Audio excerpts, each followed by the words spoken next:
নমস্কার বন্ধুরা, আমি আবার আজকে খাবার নিয়ে চলে এসেছি। দেখো আজকে খাবারে কি কি আছে।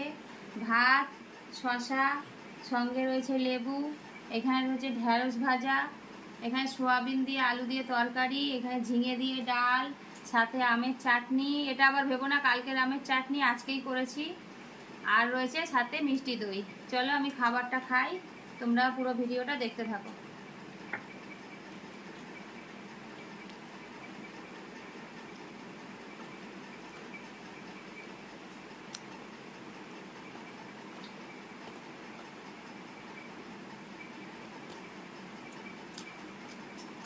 ঢেঁড়সটা পেঁয়াজ কাঁচা লঙ্কা দিয়ে ভেজেছি, কালো জিরে ফোড়ন দিয়ে।